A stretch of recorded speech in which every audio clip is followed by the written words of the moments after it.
Hello बच्चों, हम लोग आ चुके हैं अपने नेक्स्ट लेक्चर पे। उत्सर्जन के ही हम लोग नेक्स्ट लेक्चर आज करने वाले हैं और इस लेक्चर में आपका उत्सर्जन पूरा कंप्लीट हो जाने वाला है। ओके, तो आओ फटाफट हम लोग अपने लेक्चर पे स्टार्ट करते हैं और आगे की बातें हम लोग बाद में करेंगे लेक्चर के साथ साथ। और हाँ, ये क्या बना रखा है भाई, सब रखो, पता चलेगा क्या बना रखा है। सबसे पहले तो हम लोग ये देख लेते हैं हम लोगों ने पिछले लेक्चर में क्या क्या पढ़ा था। तो तुम लोगों को मैंने पिछले लेक्चर में मनुष्य में मुख्य उत्सर्जन भाई पढ़ा दिए थे। ठीक है, पढ़ा दिए थे। बहुत सारे उत्सर्जन के टाइप्स पढ़ाए थे जिसमें हमने बताया था अमीनो अम्ल उत्सर्जन वाले, जैसे अमीनोटेलिज्म, ओके, यूरोटेलिज्म, यूरिकोटेलिज्म, ऐसा बहुत सारे हमने उत्सर्जन के प्रकार आपको बता दिए थे। और क्या है उत्सर्जन, ये भी हमने थोड़ा सा आपको डिटेल में नहीं, लेकिन हाँ बताया था। आज हम लोग पढ़ेंगे कि मनुष्य में जो उत्सर्जन अंग है, जिसमें मुख्य अंग मैंने बताया था वृक्क। तो वृक्क यानी किडनी। किडनी के बारे में भी, किडनी क्या चीज़ होती है हमने डिस्कस किया था। किडनी किस कलर की होती है, ठीक है, किस शेप की होती है, जो मैं बताया था कि कलर में कत्थई यानी ब्राउन रंग की होती है, एंड सेम या राजमे की शेप की होती है। उसमें बताया था मैंने, यहाँ पर ड्रॉ भी किया था। ठीक है, जिन्होंने प्रीवियस लेक्चर नहीं देखे हैं वो पहले उनको देख के आए, देन आपको ये लेक्चर और भी बेटर उससे समझ में आएगा। वरना ये पहले लेक्चर से कनेक्ट है तो आपको समझ में नहीं आएगा मैं क्या बोली। ठीक है, तो आइए हम लोग स्टार्ट करते हैं। और सबसे पहले हम लोग इसकी बारे में बात कर लेते हैं कि क्या है भाई ये मनुष्य में वृक्क। ये पूरा नहीं भाई, ये दो जो है सेम के दाने के आकार की मैंने बताया था ना कि कुछ राजमे या सेम के दाने की टाइप की होती है आपकी किडनियाँ, तो ये आपकी वृक्क। वृक्क मीन्स किडनी। ठीक है, पहले हम उसकी नेमिंग कर लेंगे, देन बात करेंगे इसमें क्या चीज़ कैसे करनी। ओके, और फटाफट इसकी नेमिंग करते हैं। देखो, ये वाली जो आपकी पाइप जैसी संरचना है, ओके, ये आपकी अग्र महाशिरा है। अग्र महाशिरा मतलब, महाशिरा मतलब, सिरा मतलब होता है, देखिए जो वेन्स टाइप की होती है, ऐसे पतली पतली नलिकाएं, उनको हम सिरा कह देते हैं। महाशिरा मतलब होती है कि थोड़ी सी पतली थी, ये ऐसे थोड़ी सी ऐसे मोटी हो जाएगी, बस ये अंतर होता है सिरा और महाशिरा में। ठीक है, अब इसको हम लोग इरेज कर लें पहले।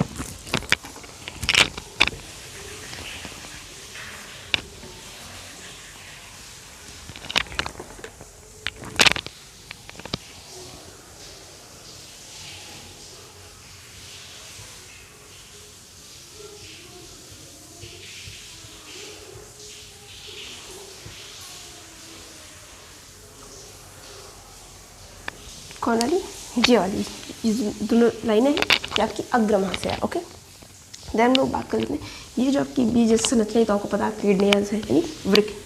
क्या है ये, वृक्क।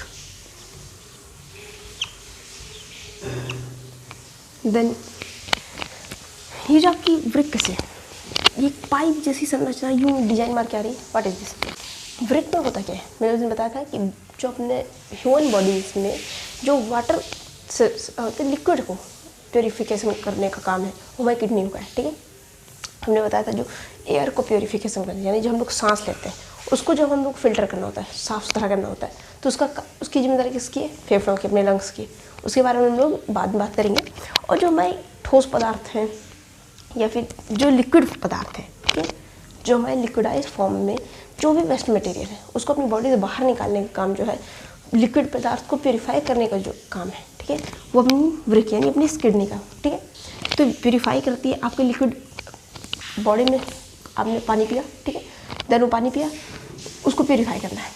अब सही चीज़ जो है पानी की वो हमारे बॉडी ने एब्जॉर्ब कर ली, और जो बुरी बेकार चीज़ हम लोग के लिए विषैले पदार्थ है। विषैले पदार्थ क्या, मैंने आपको पिछले लेक्चर में बताया था कि जो हमारे लिए नुकसान करती है। जरूरी नहीं कि उसमें ऐसा पॉइजन है कि दुनिया में कहीं जाकर उसको नुकसान करेगा, हमारे लिए बॉडी के लिए नुकसानदायक है। ऐसे पदार्थों को जो किडनी है, अपनी वृक्क है, वो बॉडी से बाहर निकाल लेती है। तो हम लोग लिक्विड फॉर्म में बॉडी से क्या ऐसी बेकार चीज़ बाहर निकालते हैं, यूरिन, ठीक है, पसीना, ये सब हम लोग की बॉडी से बाहर निकलता है लिक्विड फॉर्म में। ओके, तो ये जो आपकी है ये मूत्र वाहिनी है। क्या है, मूत्र वाहिनी।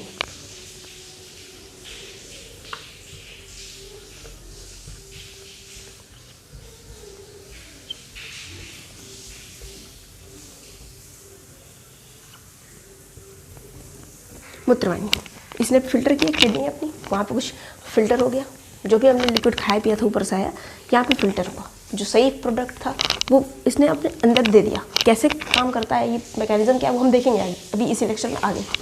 तो इसने ये फिल्टर किया, देन जो बेकार पदार्थ था वो मूत्रवाहिनी के थ्रू इसमें, ये मूत्राशय, क्या है, मूत्राशय में आ गया।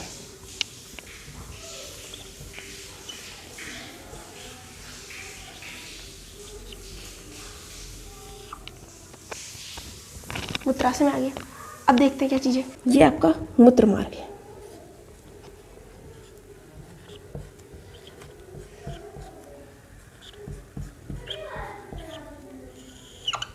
देन हम जब ये मूत्राशय फिल हो जाता है, कभी भी एकदम फुल यहाँ तक ऐसे फिल नहीं होगा कि पूरा हो जाता है। जब भी हम लोग को लगता है कि अब हम लोग को यूरिन जाने का थोड़ा मन हो रहा है, तो मन क्या हो रहा है तो कि समझ रहे हो यार, ठीक है। तो मूत्राशय में जब लिक्विड यानी जो बेकार मटेरियल है यहाँ तक, कितना यहाँ तक जब फिलअप हो जाता है, तो हम लोग को ऐसा लगता है कि हाँ अब हम लोग को यूरिन जाना चाहिए, ठीक है। देन हम लोग जाते हैं और मूत्र मार्ग से हम लोग की बॉडी के द्वारा वो बाहर चला जाता है, ठीक है।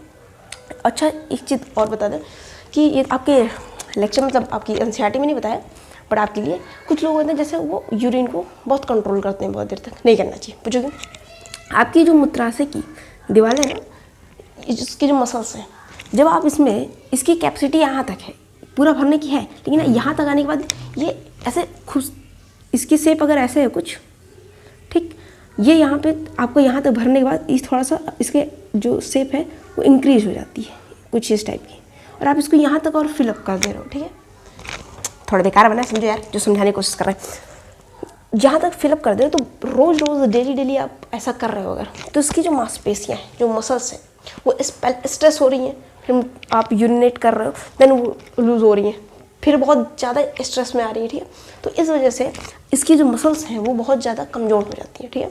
जिससे आगे चल के आपको क्या होगा कि आप यूरिन को कहीं अब आप फिर आपको कहीं ज़रूरत है कि आप अपने ऑफिस में हो, क्लास में, तो फिर आप अपने यूरिन चाह के भी होल्ड नहीं कर पाओगे, ठीक है। जो बहुत सारे आपके घर में एजेड होंगे, दादी बाबा नानी नानी कोई भी, वो देखेंगे आपकी वो अपने यूरिन को होल्ड नहीं कर पाते, ठीक है। उनके लीकेज जैसी प्रॉब्लम होने लगती है। तो ये इसलिए होता है कि उन्होंने अपने यंग एज में ये मिस्टेक्स की है। तो सावधान, आप ऐसा नहीं करेंगे। तो ज़्यादा ज्ञान तो हो गया, हम लोग लेक्चर पे आएंगे। तो हाँ, तो हम लोगों ने मूत्र मार्ग तक की तो बात अपनी कर ली, ठीक है, और थोड़ा एक्स्ट्रा भी ज्ञान ले लिया।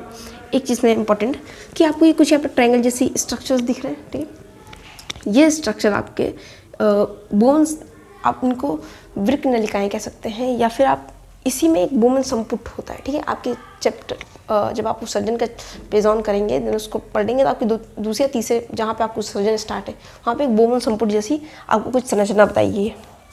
वो क्या है, नेफ्रॉन्स इसमें खूब सारे होते हैं। उस नेफ्रॉन्स के कुछ पार्ट्स होते हैं बोमन संपुट, ठीक। क्या है बोमन संपुट, कैसे, वो लोग अभी आगे देखते हैं। आप इतना जानो कि जो ट्रायंगल जैसी कुछ संरचना है, ठीक है, ये आपके नेफ्रॉन्स अंदर भरे। क्या होता है नेफ्रॉन्स? भाई आगे अभी बता रहे हो, जस्ट अभी बताएंगे यार, हम ही बताएंगे, कौन बताए, ठीक है। तो नेफ्रॉन्स है, नेफ्रॉन्स में कुछ बोमन संपुट है, आपको कुछ उलझी संरचना दिख रही होगी, हम उसको भी ड्रॉ करेंगे, और उसको आप पेन कॉपी लेके बैठेंगे और हमारे साथ ड्रॉ करेंगे। क्यों आपको पेपर पे तुरंत आएगा कि नेफ्रॉन्स या बोमन संपुट की संरचना बनाइए। आइए हम लोग देखते हैं, बस इतना क्या है, ये नेफ्रॉन्स है आपको, ठीक, नेफ्रॉन्स, ठीक।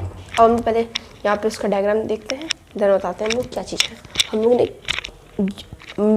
उस सर्जन की जो प्रोसेस, जो अंग जैसे जैसे काम करते हैं वो हमने बात कर ली थी। इसमें वृक्क, मूत्रवाहिनी, मूत्राशय, मूत्रमार्ग, इसकी बात हम लोग पहले भी इसके जस्ट पहले वाले लेक्चर में किए थे कि कौन इसके मुख्य अंग है, कौन इसके सहायक अंग है। वृक्क मुख्य अंग है, बाकी सब सहायक अंग है उस सर्जन में, ठीक है। अब हम लोग नेफ्रॉन्स बना लेते हैं, नेफ्रॉन्स को फिर यहाँ पे डिस्कस करते हैं। देखो नेफ्रॉन्स में कुछ नहीं है, पेन कॉपी उठाओ, बनाना चालू करो। देखो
यही अपना बोमन संपुट है।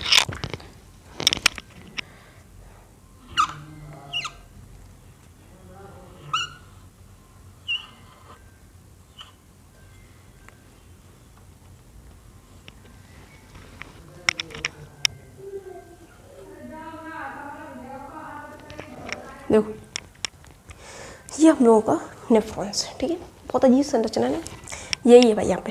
यहाँ पे ऐसे खूब सारे नेफ्रॉन्स हैं। इसको तो देखो ड्रॉ कर लिया, ठीक है। अब हम लोग यहाँ पे थोड़ा सा इसका नेमिंग कर लेते हैं। ये क्या आपकी संग्राहक नलिका है, क्या है ये, यहाँ देखो इसको,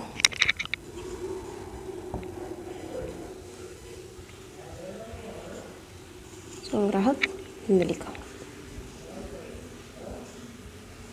क्या है संग्राहक नलिका? जो संग्रह करती है, संग्राहक नलिका क्या संग्रह करती है, सब देखेंगे अभी आगे। देखो ये जो कप जैसा शेप है, थोड़ा इस टाइप का किया हुआ, देखो यहाँ पे जस्ट ऐसा कप जैसा, ये आपका बोमन संपुट, ये रहा आपका बोमन संपुट।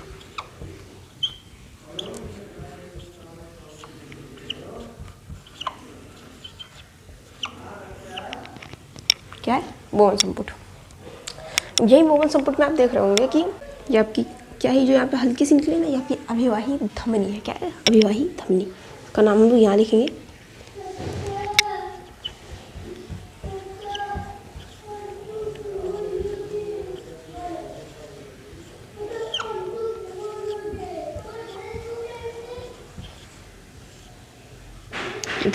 ठीक। और ये वाली देखिए इस जगह, यहाँ पे ऐसे निकल के आ रही है, फिर यहाँ पे खूब सारी ऐसे बहुत ज़्यादा कॉम्प्लेक्स हो गई ये, मतलब कि ये उलझ सी गई है ना, ठीक है। तो ये सब जो है ये आपकी अपवाही धमनी। क्या है? अपवाही धमनी। यहाँ पे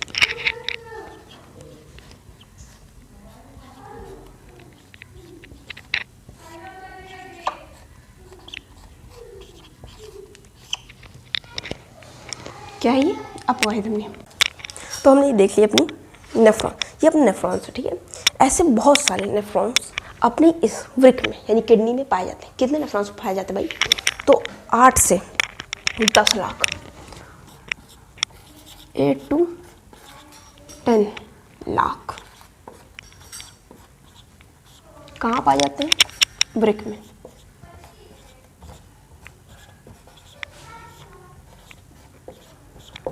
ठीक, कौन पाए जाते हैं भाई? नेफ्रॉन्स। ये पूरा नेफ्रॉन्स, ठीक है। ये आपके पाए जाते हैं किडनी में। ये जो सब आपके ट्रायंगल है ना, इसमें खूब सारे नेफ्रॉन्स ही हैं। मतलब तुम्हारी किडनी अगर मैं तुम लोग को पकड़ूँ, तुम्हारी किडनी निकालूँ जो बचती है, उसको काट दूँ, ठीक। तो एक सिंगल किडनी में, ठीक है, मतलब सिर्फ इस किडनी में, इसकी बात नहीं करूँ, तुम लोग के पास 2 है ना भाई, वो है यार, ठीक है। तो सिर्फ इस किडनी को मैंने कट किया, देन उसको देखा, तो उसमें मुझे 8 टोटल लाइक अपने नेफ्रॉन्स मिलेंगे। देन बात करें हम थोड़ी सी बोमन संपुट की। ये जो कप से है, इसी में पूरी कहानी छुपी है अपने उत्सर्जन की। थोड़ा इसके बारे में लिख लें। मैंने नेफ्रॉन्स के बारे में लिखा था, उसकी नहीं लिखेंगे, उसकी इज्जत लुट जाएगी।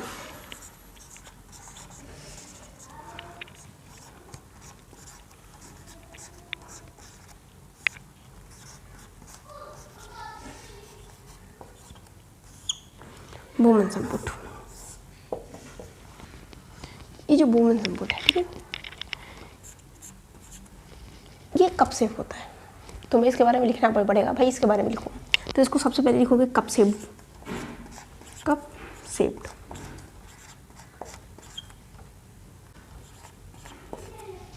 क्या है? कप शेप्ड है। इस जो बोमन संपुट इस जगह इधर देखिए, ये आपको बोमन संपुट हुआ। इसका जो बाहर वाली दीवार है, ठीक है, बाहरी सरफेसेस ये है, इसकी ये जो बाहरी सरफेस है, ये आपकी सल्की उपकला से बनी होती है। सल्की उपकला क्या है? ये आपका 9th में आपको पढ़ाया गया है। और इसमें अगर हम लोग डीप में जाएंगे तो हम लोग को उत्सर्जन तो रह जाएगा, ठीक है। तुम लोग पहले 9th में बुक पढ़ो यार। तो ये सल्की उपकला है, बाहरी सरफेस का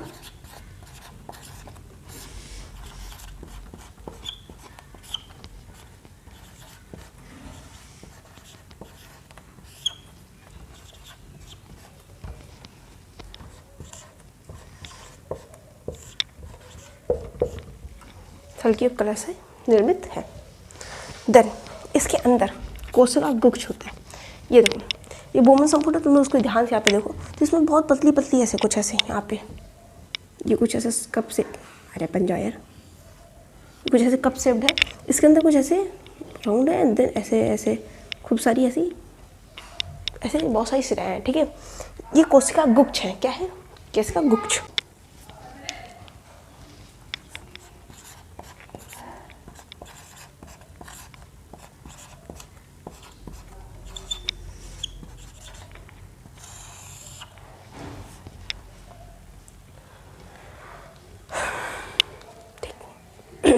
ठीक है, तो आपकी कोशिका गुच्छ हो गई। अब हम लोग बात करते हैं रियल टॉपिक, उत्सर्जन होता कैसे है, कैसे प्यूरिफिकेशन होता है, मैकेनिज्म। ठीक है, हम इसको इरेज करना है, आप इसको नोट कर लो, क्योंकि आपको ऐसे 2 नंबर 3 नंबर में आपको लिखने को बोल देगा कि बोमन संपुट क्या है, बताइए।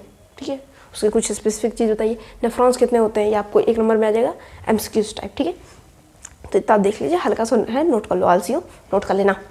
इसको हम इरेज करते हैं, देन हम उसका मैकेनिज्म समझेंगे कैसे होता है।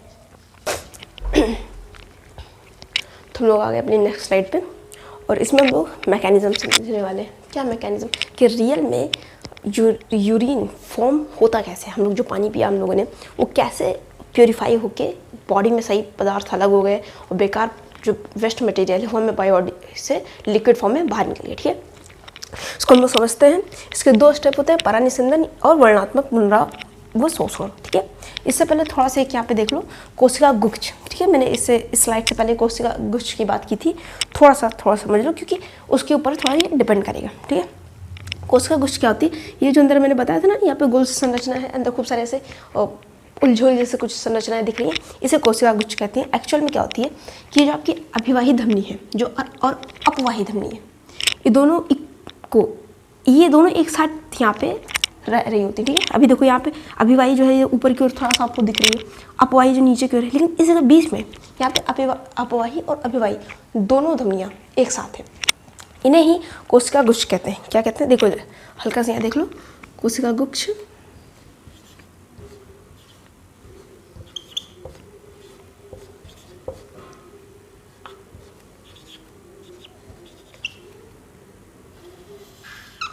कोशिका गुच्छ क्या होता है? अभिवाही धमनी प्लस अपवाही धमनी।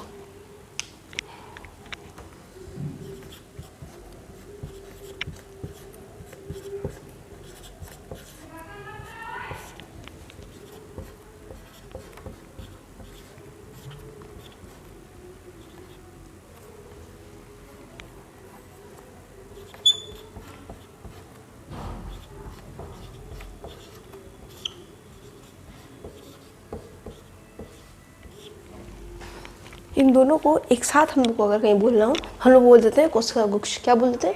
कोशिका गुच्छ। अब एक चीज़ और थोड़ा सा हल्का सा, ये कोशिका गुच्छ क्या हो गया? ये अंदर बॉल जैसी जो संरचना है, ये जो बाहर वाली संरचना है, ये आपको बोमन संपुट हो गया। कोशिका गुच्छ यानी ये दोनों, कोशिका गुच्छ और बोमन संपुट को मिलाकर हम लोग रेनल कार्पस कहते हैं। क्या कहते हैं? Renal corpus. यहाँ पे इसको भी हल्का सा हम लोग लिख लेंगे, कोशिका गुच्छ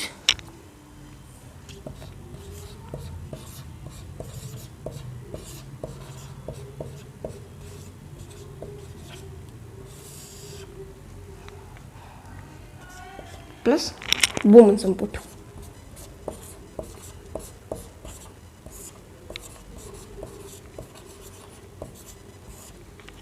हम एक साथ अगर कहीं बोलना चाहें कि दोनों की बात अगर हम लोग किसी एक साथ करना चाहें तो हम लोग उसको कहेंगे रेनल कार्पस। क्या कहेंगे?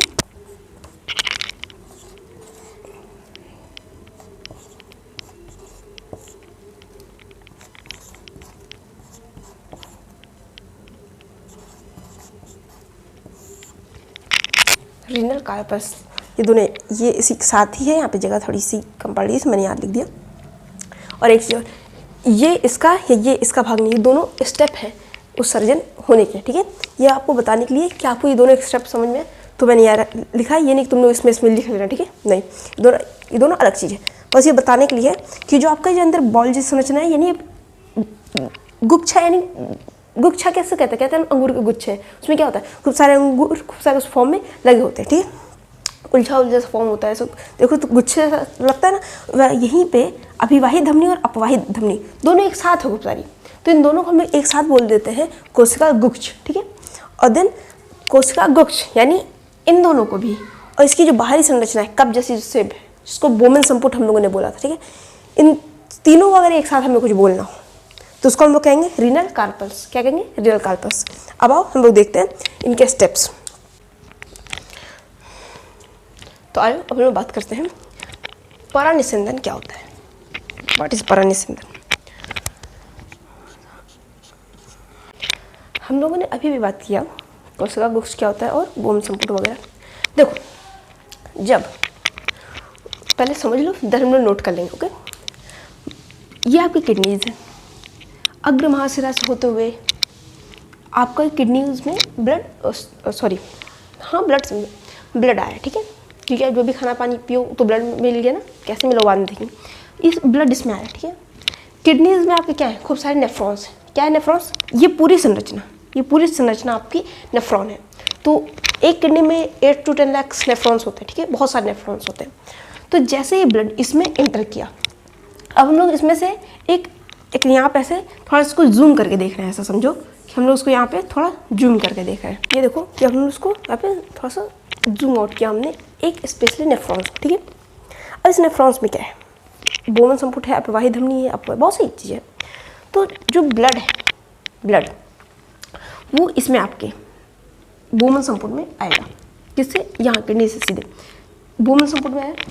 बोमन संपुट में हमारी क्या चीज़ है? 2 धमनी है, अभिवाही धमनी, अपवाही धमनी, ठीक है। किससे ब्लड आएगा? भाई ब्लड आएगा तो इसी चीज़ से तो आएगा ना।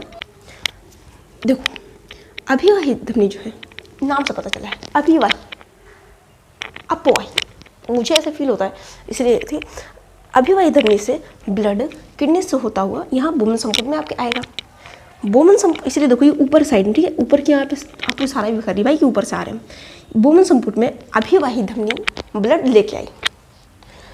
जो अभिवाही धमनी है ना, उसका जो थोड़ी सी संरचना है, अभिवाही धमनी थोड़ा सा कुछ इस फॉर्म में होती है, ठीक है। और अपवाही धमनी इससे थोड़ी सी पतली होती है। देखो थोड़ी सी ऐसे और पतली है, ठीक है, मतलब मोटी है कह सकते हो। और जो अपवाही धमनी वो थोड़ी सी कंपेयर टू उसके थोड़ी सी पतली। अब होता क्या है कि ये तो खूब सारा ब्लड लिए, इसमें से अब थोड़ा मोटा पाइप है, थोड़ा सा पतला पाइप है, तो आप दोनों को साथ रखो, क्या होगा? मोटा वाले पाइप से आप दोनों एक जगह रख दो, ठीक है। तो सिंपल सी बात है, जो थोड़ा बड़ा मोटा वाला पाइप है उससे ज़्यादा ब्लड आएगा या ज़्यादा पानी फ्लो करेगा। वही वाला कॉन्सेप्ट है कि ये ब्लड तो यहाँ बोमन संपुट में बहुत सारा आ रहा है। किससे? अभिवाही धमनी से। लेकिन ये ब्लड यहाँ से प्योर होने के लिए जाए या जहाँ भी जाए, इससे जाने के लिए यहाँ पे अपवाही धमनी जो है बहुत पतली है। जितना ब्लड आ रहा है उतना ही ब्लड बाहर जा नहीं पा रहा है। उस वजह से क्या होता है, यहाँ एक प्रेशर क्रिएट होता है, यानी एक दाब बनता है, जिस वजह से क्या होता है, यहाँ पे से खूब यहाँ पे ये आपकी बॉल है, ठीक है। अंदर खूब सारी धमनियाँ हैं, ठीक है। ये ऐसा कुछ शेप है ऐसा। यहाँ पे आपकी दोनों अपवाही और अभिवाही खूब सारी ऐसे धमनियाँ हैं। इसमें ब्लड आया, ये आपकी अभिवाही धमनी और ये आपकी अपवाही धमनी। ब्लड आया खूब सारा, लेकिन जितना ब्लड आया उतना ऐसे निकल नहीं पाया। क्यों? क्योंकि ये कंपेयर टू इसके ये थोड़ी सी पतली है। अब होगा क्या? प्रेशर बन जाएगा। प्रेशर बनने से क्या होगा, जो भी बेकार मतलब खराब मटेरियल यहाँ पे जो ब्लड था वो छन कर, ठीक है, उस दाब की वजह से ये जो संरचना है इसमें से समझ लो इसे जाली जैसे समझ लीजिए, छन्नी जैसी संरचना यहाँ पे लगी होती है। ये यहाँ पे छन कर बोमन संपुट से दाब के कारण जो लिक्विड है ब्लड है वो छन कर वापस बोमन संपुट में चला जाएगा। कहाँ चला जाएगा? ध्यान से देखना, यही मैंने यहाँ पे जूम करके थोड़ा बड़ा बनाया। यहाँ पे एक प्रेशर क्रिएट हुआ जिस वजह से जो इन धमनियों में ब्लड था वो ब्लड प्योर होकर थोड़ा बेकार पदार्थ जो वो अलग हुआ वो छन करके इसमें बोमन संपुट में आ गया। किसमें आ गया? बोमन संपुट में। बोमन संपुट से देखो एक और नली निकल रही है, ये देखो, ये यहाँ पे से खूब सारी एकदम डार्क है ना, ये बोमन संपुट से आ रही नलिका है, ठीक है। ये आप थोड़ा सा और डार्क कर दें, अब तो शायद समझी जाओ।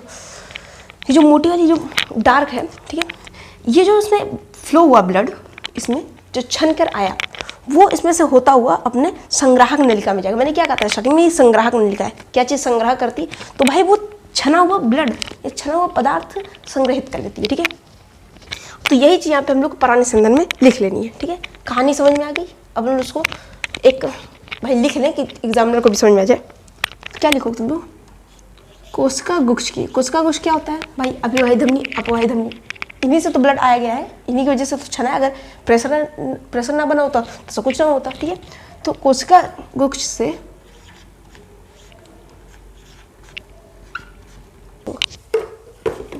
तो देखिए यहाँ पे हमने पूरा नोट्स लिख दिया है, जो आप तो यार पहले समझ चुके हो, तो एग्जामिनर को समझाने के लिए क्या लिखा है एक बार फिर से पढ़ लेते हैं। जो हम समझ गए कि कोशिका गुच्छ क्या था भाई? अभिवाही धमनी अपवाही धमनी को मिक्सअप में कोशिका गुच्छ बोल डाला था, ठीक है। इसकी रुधिर कोशिकाओं में अभिवाही धमनी से जितना ब्लड आता है उतना अपवाही धमनी से निकल नहीं पाता। सेम वही चीज़ कि जितना ब्लड आया वुमन संपुट में उतना निकल नहीं पाया, ठीक है। उसी वजह से क्या हुआ? एक प्रेशर यानी एक दाब क्रिएट हुआ और तरल छनकर वुमन संपुट में आ गया। देखो यहाँ पे 2 बार क्षमता है या फिल्ट्रेशन होती है। पहला कि जब यहाँ पे प्रेशर लगा, ठीक है, जैसे वो दबा, इस प्रेशर से जो कुछ बेकार मटेरियल है तो यहाँ अलग हो जाते हैं, कुछ साफ मटेरियल ये वुमन संपुट से होता हुआ यहाँ संग्राहक नलिका की ओर आने के लिए बढ़ता है। संग्राहक नलिका की ओर आते समय देखो यहाँ पे बहुत सारी ऐसी सिराएँ हैं, ठीक है।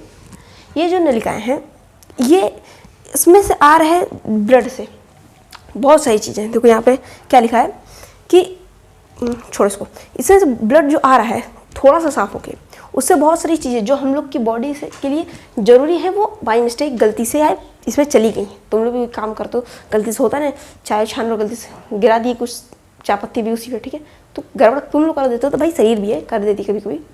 तो इसमें से थोड़ा सा फिल्ट्रेशन हुआ था उस ब्लड का, तो इसमें आया अपनी संग्राहक नलिका की और भाई ब्लड आया। बीच में जो नलिकाएँ हैं पतली पतली, ये क्या करती हैं? इस ब्लड में जितने भी लवण हैं जो अपने लिए ज़रूरी हैं, जल है जो सही जल है, ठीक है, जल है, लवण है, बहुत सारे मिनरल्स हैं, ग्लूकोज है, ये सब चीज़ें वापस एब्जॉर्व कर लेती है बॉडी में, ठीक है, कि वो बेकार ऐसे नहीं जाना चाहिए। ये यहीं पे जो आपका दूसरा टॉप मतलब की पॉइंट है कि वर्णात्मक पुनरावशोषण। वर्णात्मक, इसको चयनात्मक पुनरावशोषण भी कहते हैं।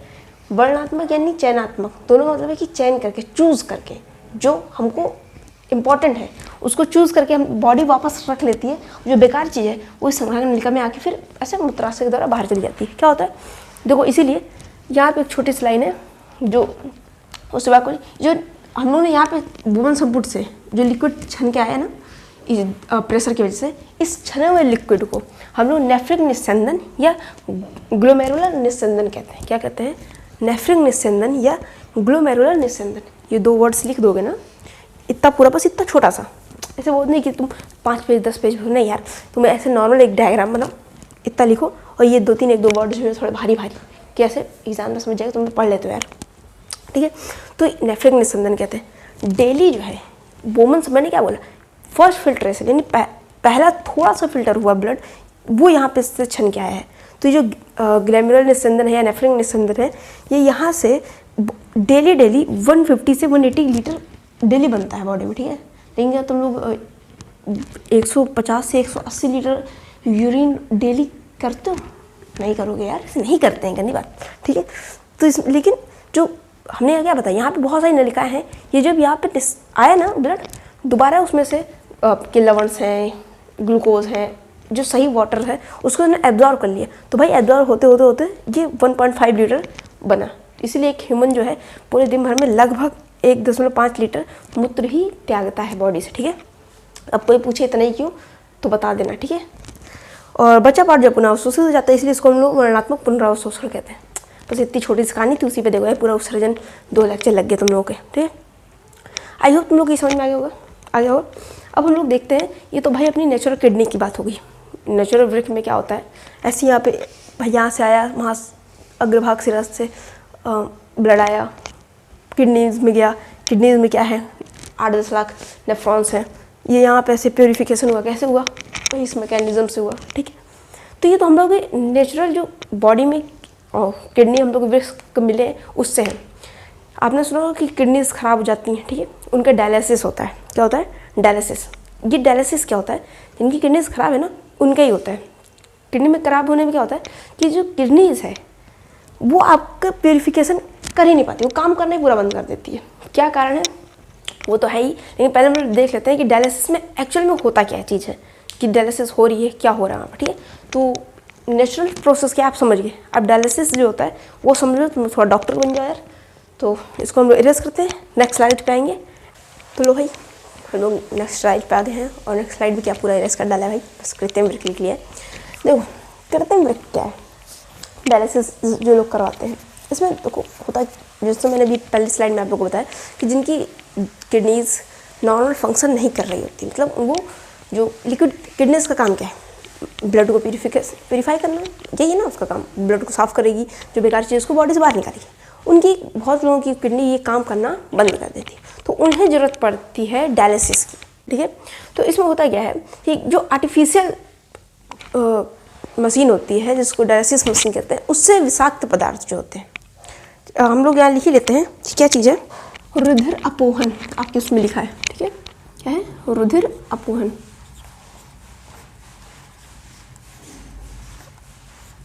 रुधिर अपोहन, इसको हम लोग इंग्लिश में कहते हैं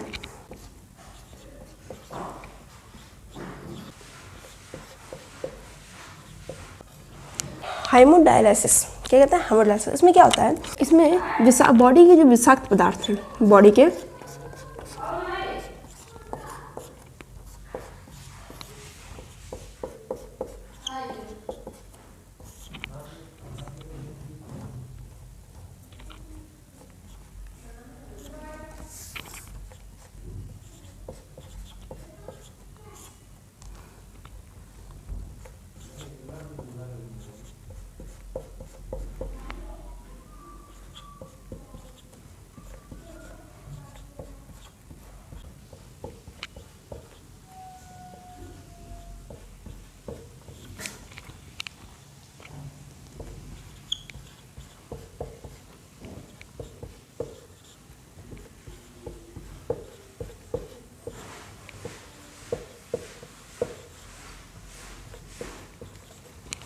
क्यों लिखा भाई मैंने इतना लंबा चौड़ा, तो हम तुम लोग को बोल ही देते भाई, इसलिए लिखा, तुम लोग एग्जाम में लिखा ना। तो वो बॉडी से जो विषाक्त पदार्थ है, क्या क्या विषाक्त पदार्थ टाइप में बहुत सारे विषाक्त पदार्थ है। जैसे हम लोग स्टार्टिंग में सबसे स्टार्टिंग का जो लेक्चर है उत्सर्जन के लिए, उसमें हम लोगों ने बात की है। तो जो भी विषाक्त पदार्थ हैं बॉडी के लिए, वो डायलिसिस मशीन द्वारा, एक तरह की मशीन है जिसकी फोटो आपको लेक्चर में हम साइड में दिख जाएगी, डायलिसिस मशीन के द्वारा बॉडी से बाहर कर देते हैं। क्या होता है डायलिसिस में, एक्चुअल में होता क्या है, इसकी कार्यविधि या मैकेनिज्म लिखना चाहो तो लिख सकते हो कि कार्यविधि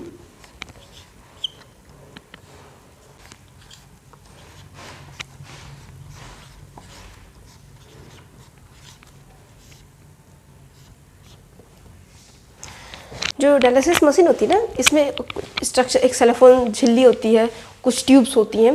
तो ब्लड को, ह्यूमन ब्लड को, मतलब जिनकी किडनीज नहीं सही हैं, जो कराने गए हैं, उसमें क्या किया जाएगा, ह्यूमन ब्लड को, उस पर्सन के ब्लड को सेलोफोन झिल्ली में, सेलोफोन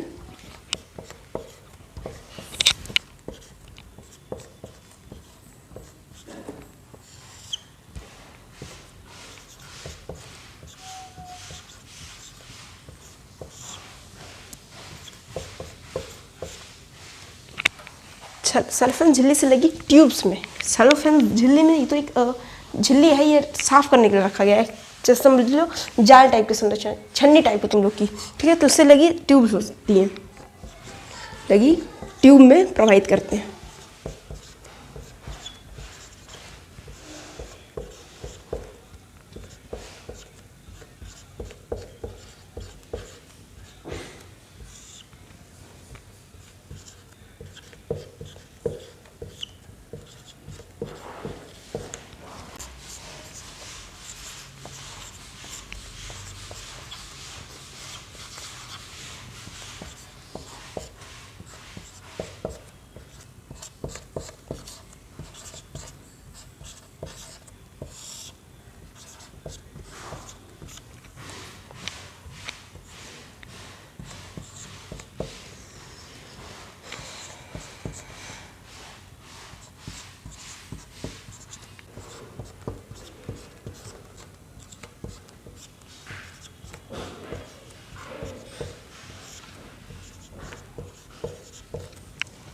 क्या लिखा, जो क्रियाविधि क्या, बस सिंपल सी क्रियाविधि, क्योंकि डायलिसिस का पूरा प्रोसेस जो है ये आपको हायर क्लास में जब आप जाएंगे तो समझेंगे। और डायलिसिस ना आपसे बोर्ड में पूछेगा भी नहीं, आपसे बोर्ड में अगर जो डीप में पूछेगा वो आपकी नेफ्रॉन्स वगैरह ही उसी की क्रियाविधि पूछेगा। आपकी जो नेचुरल किडनीज है उनके ऊपर ही आपके क्वेश्चन ज़्यादा आएंगे। डायलिसिस में जितना पूछ सकता है उससे आपको हम 1-2% नहीं 10% एक्स्ट्रा बता दे रहे हैं कि आपको क्या क्या पूछ सकता है, जबकि इतना कुछ नहीं पूछने वाला। तो क्या है क्रियाविधि कि ब्लड को सेलोफेन झिल्ली, झिल्ली यानी झिल्ली पन्नी को कहते हैं, ठीक है, पन्नी सदृश, पन्नी को नहीं ऐसे पन्नी उठा दो तुम लोग सब्जी वाली को, ये पन्नी नहीं, पन्नी मतलब होता है झिल्ली, मतलब होता है एक पतली सी पन्नी टाइप, मैंने बोला पन्नी नहीं, ठीक है। तो सेलोफेन की वो झिल्ली होती है और इन झिल्लियों से लगी हुई कुछ ट्यूब्स होती है यानी नलिकाएं, जिस जो ब्लड है उनको हम सेलोफेन से लगी झिल्ली में, इसमें नहीं, इन ट्यूब्स में ब्लड को फ्लो करवाते हैं हम लोग, ठीक है। अब इन ट्यूब्स के बाहर जो यहाँ पे मान लो ट्यूब है, ठीक है, इसके बाहर इस चारों तरफ अपोहनी द्रव डायलिसिस फ्लूइड भरा होता है। क्या भरा होता है? Dialysis fluid. ये क्या, यही वो काम कर रहा होता है जो हमारे अंदर नेफ्रॉन्स वगैरह कर रहे होते हैं, ठीक है। थोड़ा बहुत जो बोवेन संपुट काम कर रहा होता है वो ये सेलोफेन झिल्ली कर देती है। इसमें क्या होता है, जो भी बेकार विषाक्त पदार्थ हैं, जिसे यहाँ पे मैंने लिखा कि बॉडी से विषाक्त पदार्थ डायलिसिस मशीन से बाहर करते हैं, तो ये उनको छान लेती है, ठीक है। जो लोग करवाते हैं ना डायलिसिस जिनका होता है, उनके पेरिटोनियल कैथेटर लगा देते हैं उनके बॉडी में। इधर देखो,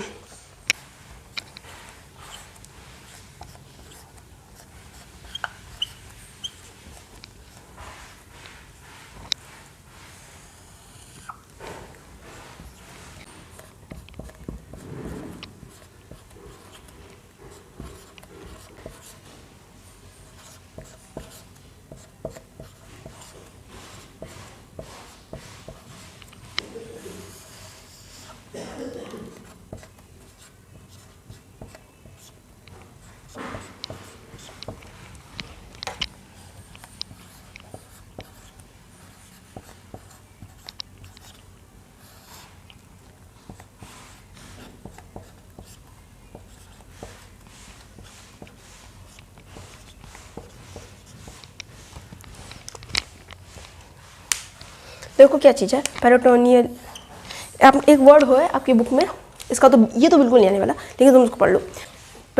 पेशेंट के पेरिटोनियम में गुहा होती है, बॉडी में पेरिटोनियम गुहा होती है, ठीक है। मैंने आपको एकदम लेक्चर के स्टार्टिंग में बताया था, जय प्रक्रम जब स्टार्ट किया था तब बताया था शायद, लेकिन बताया मुझे याद नहीं आ रहा कि आपको इस कन्फर्म किस लेक्चर में बताया कि इंसानी जो बॉडी है वो ट्यूब बाय ट्यूब की, यानी एक सिलेंडर का संरचना है, उसके अंदर दूसरी सिलेंडर का संरचना, ठीक है। तो इसी को हम लोग कहते हैं पेरिटोनियमी गुहा, ठीक है। तो इसमें एक कैथेटर लगा दिया जाता है। क्या लगा दिया जाता है? एक कैथेटर। कैथेटर क्या है? ये एक तरह की मशीन है कि जब भी डायलिसिस होती है ना आपको, तो उनकी जो भी मशीन्स हैं, डायलिसिस मशीन है, उसको उस कैथेटर के थ्रू ही बॉडी से कनेक्ट किया जाता है, जिससे आपका ये पूरा प्रोसेस होता है। अब आप कहेंगे कि तो हम लोग मतलब परेशान क्यों होते हैं भाई कि डायलिसिस करवाना पड़ गया? तो देखो, जो हमारा नेचुरल प्रोसेस है, ठीक है, सबसे पहली बात तो नेचुरल प्रोसेस में हमारा बिल्कुल पैसों से नहीं लगने हैं, ठीक है। और सेकंड चीज़ कि जो इसमें डायलिसिस है इसमें आपके बहुत पैसे लगते हैं, ठीक है। पैसे तो खूब लगते ही हैं। सेकंड थिंग जो है, हम लोग की बॉडी में जो नेचुरली प्रोसेसिंग होती है, फ्लूइड की फिल्ट्रेशन होती है, उसमें हमने लास्ट में पढ़ा कि वर्णात्मक या चयनात्मक अवशोषण हो रहा था। इससे जस्ट पहले स्लाइड में हम लोग ने यहाँ पे इसी जगह पे लिखा हुआ था। उसमें क्या था कि जो हम लोग के आवश्यक पदार्थ हैं, जो इम्पोर्टेंट चीज़ है, जो बॉडी में छन के बाहर चले गए हैं, वो दोबारा हम लोग के बॉडी में आ जाते हैं। लेकिन डायलिसिस में, कृत्रिम वृक्क में ऐसी कोई भी प्रोसेस नहीं होता है। बॉडी के बहुत सारे इम्पॉर्टेंट मिनरल्स, ग्लूकोज वगैरह बहुत ज़्यादा मात्रा में बॉडी से बाहर चले जाते हैं, ठीक है। तो ये सबसे बड़ा जो डिमेरिट है डायलिसिस होने का, या डायलिसिस का, वो यही है, ठीक है। और दूसरी चीज़, ऐसा नहीं कि आपने एक बार डायलिसिस करवा लिया तो अब आपको लाइफ टाइम के लिए फुर्सत, मंथली वीकली मुझे कंफर्म नहीं है, लेकिन मंथली वीकली आपको बार बार डायलिसिस करवाते रहना पड़ेगा फुल आपके पूरे जीवन में, तब तक जब तक आप किडनी ट्रांसप्लांट नहीं हो जाती। और चूँकि किडनी ट्रांसप्लांट बहुत महंगी होती है, और सबसे बड़ी किडनी, सब ऐसा थोड़ी ना कि किडनी तुम्हारी दुकान में कहीं बन रही है तो उसको उठा लो। जब कोई ह्यूमन अपनी किडनी डोनेट करते हैं देन वो किडनी किसी और को वो मिलती है। तो जो डोनेटिंग का सिस्टम है अपने कंट्री में तो बहुत ही ज़्यादा कम है। ठीक है। तो जो डोनेटिंग प्रोसेस कम होने की वजह से इतनी किडनीज अवेलेबल ही नहीं हो पाती हैं कि वो आपका ट्रांसप्लांट हो सके। बहुत ऐसे लोग हैं जिनकी किडनीज खराब है, वो बहुत अमीर हैं, ऐसा नहीं है कि सिर्फ गरीबों में ऐसी प्रॉब्लम है, वो बहुत अमीर है लेकिन तभी उन्हें डायलिसिस करानी पड़ रही। क्यों? क्योंकि उनको किडनीज मिल ही नहीं रही। अब ऐसा तो ही नहीं कि अमीर है तो किसी को मार के किडनीज निकालेंगे, नहीं, ठीक है। तो डायलिसिस की जो प्रोसेस है इसमें बहुत सारे नुकसान हैं, इसलिए जो लोग अपनी यूरिन को टाइम पे उनको फील हो रहा है कि उनको बाथरूम जाना चाहिए, वो नहीं जा रहे हैं, तो इनसे उनकी किडनीज पे, उनके मूत्राशय पे बहुत ज़्यादा इफेक्ट पड़ता है। कोई भी ऐसी चीज़ जो तुम लोग की किडनीज को हार्म करती है उसको खाना बंद करो। उसको खाना पीना क्यों कहते हैं कि बाहर के फालतू चीज़ें मत खाओ? इसीलिए कहते हैं क्यों, बॉडी इतना प्रोसेस करेगी, वो भी तो एक मशीन है, उसको फालतू में प्रोसेस करवाओगे तो क्या होगा?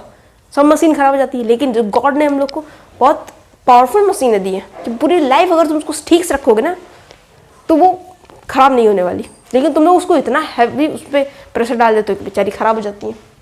अल्कोहल वगैरह नहीं लेनी चाहिए, किडनीज ख़राब हो जाती हैं, ठीक है। तो ये आपका डायलिसिस या कृत्रिम वृक्क का प्रोसेस हो गया।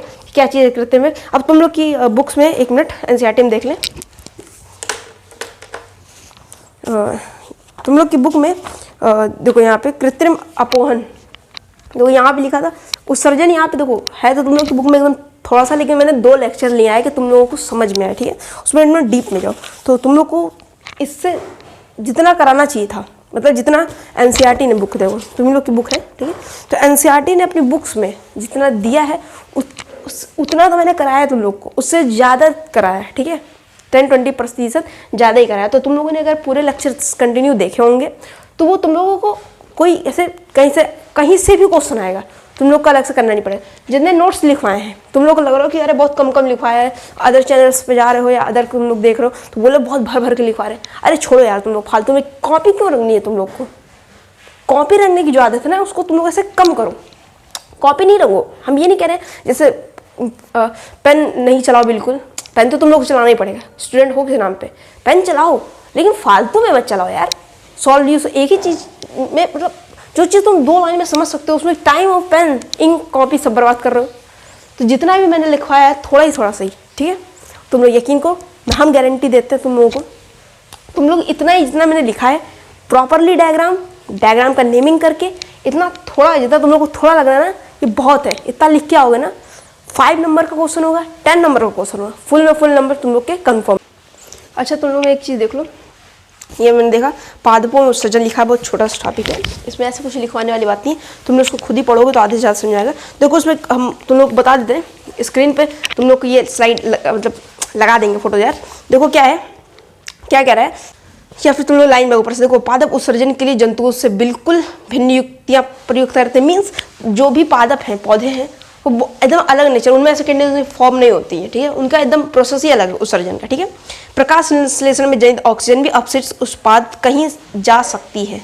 देखो हम जो ऑक्सीजन हम लोग के लिए यूजफुल, मैंने क्या कहा था स्टार्टिंग के लेक्चर में कि जो अपशिष्ट हम लोग के लिए विषाक्त हम कह रहे हैं, अपशिष्ट कह रहे हैं, जरूरी नहीं है पूरे वर्ल्ड में उस दूसरे के लिए अपशिष्ट है, अन्य जीव जंतु उनके लिए वो बेनिफिट है, ठीक है। तो वैसे ही जो पौधे हैं वो जो ऑक्सीजन बाहर निकाल रहे हैं, ऐसा नहीं कि वो ऑक्सीजन ऐसे निकाल रहे हैं तो उनको मन कर रहा है ऑक्सीजन निकाल, एक्चुअली उनकी बॉडी में वो ऑक्सीजन उनका अपशिष्ट पदार्थ है। क्या है वो? ऑक्सीजन पौधों के लिए अपशिष्ट पदार्थ। वही जैसे यहाँ लाइन लिखी है कि ऑक्सीजन भी एक तरह से क्या अपशिष्ट पदार्थ है। क्या लिखा है? हम पहले चर्चा कर चुके हैं कि पौधे ऑक्सीजन तथा कार्बन डाइऑक्साइड के साथ कैसा व्यवहार रखते हैं, श्वसन की प्रक्रिया है, ये हम आपको श्वसन वाले लेक्चर में बता देंगे। तो इसके बाद नेक्स्ट हम देखेंगे कि श्वसन लाना है या परिवहन लाना है। आई होप हम श्वसन ही ज़्यादातर ऐसे लाएंगे। क्या लिखा है कि वे अतिरिक्त जल से वाष्पोत्सर्जन द्वारा छुटकारा पाए। अगर तुम पौधों में ज़्यादा पानी दे दोगे तो क्या करेंगे? अब वो ज़्यादा पानी भी उनके लिए बेकार है, ठीक है। हम लोग के लिए ह्यूमन में ऐसे लालच होते हैं, लालची होते हैं ह्यूमंस कि क्या करेंगे, तो अरे मेरे पास एक कॉपी है, लाओ एक कॉपी और ले लो, 1 लाख रुपए लाओ 1 लाख रुपए और रख लो, वो रख लेते हैं। जीव जंतुओं ने ऐसा नहीं करते, ठीक है। ज़्यादा पानी दे दोगे वो वाष्पोत्सर्जन के द्वारा निकाल देगा, वो ज़्यादा जल भी उसके लिए अपशिष्ट हो जाएगा, ठीक है। तो उसको वाष्पोत्सर्जन से निकाल देगा। फिर क्या लिखा है कि पादप में बहुत से ऊतक मृत कोशिकाओं के बने होते हैं और वे अपने कुछ भागों जैसे पत्तियों का क्षय भी कर सकते हैं। बहुत से पादप अपशिष्ट उत्पाद कोशिकीय रक्तिका में संचित रहते हैं। क्या करते हैं? और एक मिनट और पढ़ लें। पौधे से गिरने वाली पत्तियों में भी अपशिष्ट उत्पाद, स्टार्टिंग बोले कि क्या करते हैं, जो कभी कभी देख रहे पौधे अपने से पत्तियां गिराते हैं, क्यों येलो हो जाती हैं, गिरा देते हैं, पौधे क्या करते हैं, अपनी बॉडी का पूरे बॉडी में जो भी अपशिष्ट हो वो क्या करेंगे, किसी एक पत्ती में 4-5 पत्ती सेलेक्ट करेंगे, उसमें स्टोर करेंगे। जाओ बेकार पदार्थ उसमें स्टोर करें, जब स्टोर हो जाएगा उस पत्ती को अपने से तोड़ के गिरा देंगे, अपशिष्ट बाहर जाए। ठीक है, इसलिए पत्तियाँ गिराते रहते हैं। इसलिए जब येलो पत्तियाँ हो जाए तो ये नहीं मत क्या करो तुम लोग कि अपने आप तोड़ दिया करो भाई, वो अपना खराब, क्योंकि तुम येलो पत्ती जितनी तोड़ोगे ना वो ज़्यादा होने लगी। उसका कारण है कि उसने अपनी अपशिष्ट पदार्थ उसमें डालना है, बीच में तुमने रोक दिया, अब उसको नई पत्ती सेलेक्ट करनी पड़ेगी तो वो पत्ती भी येलो हो जाएगी। इसलिए जब येलो और ये पौधे की पत्तियाँ उसको छेड़ो नहीं, उसको अपने से रहने दो, वो अपने से गिर जाएगी टूट के। फिर क्या लिखा है, अन्य अपशिष्ट उत्पाद रेजिन तथा गोंद के रूप में विशेष रूप से पुराने जाइलम में संचित रहते हैं। पादप भी कुछ अपशिष्ट पदार्थों को अपने आसपास की मृदा में उत्सर्जित करते हैं। बस इतना टॉपिक इसको पढ़ लिया। क्या मतलब है कि जैसे कुछ कुछ पौधों से रबड़ भी जो है आपकी पौधों से पाई जाती है। क्या चीज़, जो इरेजर रबड़ वगैरह है ये भी आपकी पौधे से पाई जाती है। गोंद एक तरह का पदार्थ होता है, ये रेजिन जो होती है एक तरह का पदार्थ होता है, ये सब आपकी पौधों से पाई जाती है। ऐसा क्या उन सबको मन कर रहा है क्या ये हमसे ले जाइए? एक्चुअली ये सब उनके बॉडी के अपशिष्ट पदार्थ हैं, वो उनको बाहर निकाल दे रहे हैं, वो हम लोग के लिए यूज़फुल है, हम लोग उसको रख ले रहे हैं। ठीक है, तो सेम प्रोसेस है कि वो अपने शरीर से निकाल दे रहे हैं, हमको यूज़फुल हम रख ले रहे हैं। हम लोग के लिए जो विषाक्त पदार्थ होता है हम बॉडी से निकाल देते हैं, किसी अन्य जीव जंतु प्राणी पौधों के लिए वो सही होगा, वो उसको एब्जॉर्ब कर लेंगे। ओके, तो उत्सर्जन लेक्चर आपका डन, फिनिश हो गया। ठीक है, उत्सर्जन से ऐसा कोई भी टॉपिक छूटा नहीं है जो आपके पास नहीं होगा। आप किसी की भी नोट्स देखिए, कहीं पे भी जाके देखिए, क्लास में पढ़िए, जहाँ भी, आपको इससे कम मिल सकता है, इससे ज़्यादा नहीं मिलेगा। ठीक है, और आपको जो लग रहा है कि इससे आपको ज़्यादा मिला है, आप मुझे कमेंट करके बताइए। मुझे लगेगा कि हाँ हो सकता है, ऐसा तो है नहीं कि भाई ये रोबोट हूँ, इंसानी और एक दो पदार्थ एक दो चीज़ें तो छूट गई यार। ठीक है, तुम लोग ऐसा करोगे। ठीक है, तो लेकिन मैं आपको श्योरिटी दे रहे हैं कि 99.99% आपको जो मैंने उत्सर्जन में ये जो भी लेक्चर मैंने प्रीवियस में पढ़ाए केमिस्ट्री के हो या बायो के हैं, उसमें आपको जितना मैंने पढ़ाया है उससे कहीं कम ही मिलेगा, कहीं ज़्यादा नहीं मिलेगा। हो सकता है मैंने एग्जाम्पल 1-2 कराए हों, तो किसी ने मान लो 5-6 कराए। ठीक है, तो ये नहीं, टॉपिक जो हैं वो आपको कम नहीं मिलेंगे, ज़्यादा ही मिलेंगे। अच्छा, एक चीज़, वन थिंग एक छूट गई कि आपका जो यूरिन होता है उसका कलर, जैसे मुझसे आपकी बुक में भी है और वैसे भी नॉर्मल ऑनलाइन नहीं, लेकिन हाँ नॉर्मल ऐसे कई बच्चों ने पूछा था कि यूरिन का कलर जो है येलोइश कलर का क्यों होता है। तो यूरिन में आपके कहाँ लिख दें, यहाँ पे लिख दें यूरोक्रोम।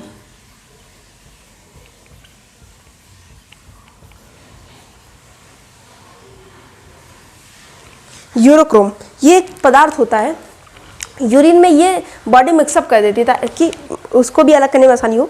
ठीक है, तो यूरोक्रोम नाम का एक पदार्थ होता है, एक केमिकल होता है, जिस वजह से आपको जो यूरिन का कलर है वो थोड़ा येलोइश कलर का होता है। ठीक है, तो आगे से आपको कभी ऐसे ज़्यादा सिस्टम लगे कि क्यों भाई ऐसा हो रहा है, तो उसमें जान लीजिएगा भाई यूरोक्रोम नाम का पदार्थ है भाई, इसलिए यूरिन का कलर है वो येलोइश होता है।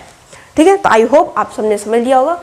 और सबसे बड़ी बात कि तुम लोग जो संडे उसको शॉर्ट्स आते हैं या जो क्वेश्चन है नॉर्मल आपकी जो सिलेबस के क्वेश्चन है वो तो बीच में आते रहते हैं, लेकिन स्पेशली जो संडे को जीके के या करंट अफेयर्स के जो शॉर्ट्स आते हैं या आपके क्वेश्चंस आते हैं, आप उसको अटेंड जरूर किया कीजिए। ठीक है, क्योंकि अभी तुम लोग 10th में हो, 11th 12th 10th के बाद जस्ट तुम लोग 11th 12th है, 11th 12th में टाइम नहीं मिल पाएगा कि तुम लोग बहुत ज़्यादा स्पेशल अलग से तैयारी करो। ठीक है, उसका सिलेबस बहुत ब्रॉड है, बहुत ज़्यादा है। ठीक है, अभी तक तुम लोग जितना सिलेबस देखा नहीं उस 11th में तो उतना है। ठीक है, थोड़ा सारा 9th 10th का सिलेबस एक इकट्ठा करके वहाँ पे रख दिया है 11th में। ठीक है, तो ये तुम लोग अभी 9th 10th में हो तो उसको तुम लोग समझ सकते हो, और 11th 12th में एकदम वहाँ पे जाके स्टार्ट करोगे तो तुम लोग को टाइम मैनेजमेंट में बहुत प्रॉब्लम होगी। तो जो करंट अफेयर्स और जीके की क्लासेस आती हैं या जो शॉर्ट्स आते हैं, क्वेश्चंस आते हैं, उसको ऐसा नहीं कैसे जान अभी बाद में कर लूँगा, आए आप देखते हैं आप उसको तुरंत कर दीजिए रिप्लाई।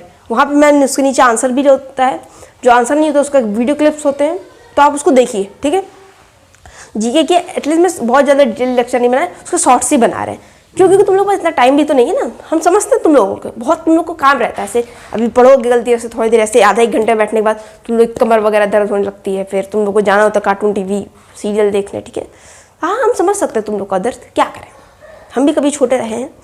तो बंदरों, मेरे गधों नहीं तुम मेरे टॉपर्स हो, तो तुम लोग इसे पढ़ो करो, वरना गधा ही कहना पड़ेगा तुम लोग को।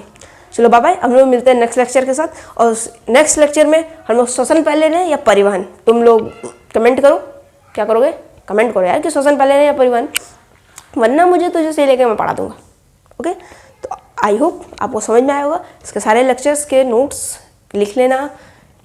तुम लोग को लग रहा है थोड़ा है, लेकिन इनफ है। हद से ज़्यादा लिख के तुम लोग क्या करो, क्यों अपना टाइम वेस्ट करो। जो तुम यहाँ पे सेम चीज़ में बहुत बड़ा लिखने में टाइम वेस्ट करोगे, इससे अच्छा है तुम वो लिख के, तो तुम समझ ही गए ना उतना लिख के, और एग्जामिनर भी समझ जाएगा। नंबर एक नंबर नहीं कटेगा उससे, ठीक है। तो वो टाइम तुम नेक्स्ट किसी नई चीज़ को सीखने में दो। जो लोग लिखवा देते हैं खूब सारा, क्या इतना लिख लो बेटा, इतना लिख लो, नहीं हम नहीं लिखवाएंगे। जो लिखवाते हैं, हम तुम लोग को सिखाने पढ़ाने के लिए। हम नहीं चाहते कि तुम लोग जो मैंने लिख दिया वही लाइफ टाइम याद रखो। हम चाहते हैं तुम लोग समझ लो, फिर अपने से कुछ भी लिख लो, फिर छोटा या बड़ा, ठीक है। मैं तुम लोग को मेन उसका जो बेस है, जो दूध है, दूध को उसको बहुत मसते हैं, दूध है उसको दही बनाते हैं, दही को मसते हैं, देन उसको मक्खन वगैरह निकालते हैं, मक्खन को लोग गर्म वगैरह करते हैं, देन उससे घी निकालते हैं। तो हम तुमको दूध या दही या मक्खन नहीं दे रहे, हम तुमको घी जो है ना वो ट्रांसफ़र करना चाह रहे हैं, कि जो सबसे मेन मटेरियल है। तो घी कम ही निकलता है, घी कम होता है, लेकिन सबसे पौष्टिक और सबसे मेन वही होता है, ठीक है। तो तुम लोग को दूध मक्खन नहीं, हम तुमको घी ट्रांसफ़र करना चाह रहे हैं यहाँ पे। ओके, तो बाय, मिलते हैं नेक्स्ट लेक्चर में। पढ़ाई चालू रखो, गर्मी है, थकान आ रही है, बट चालू रखो।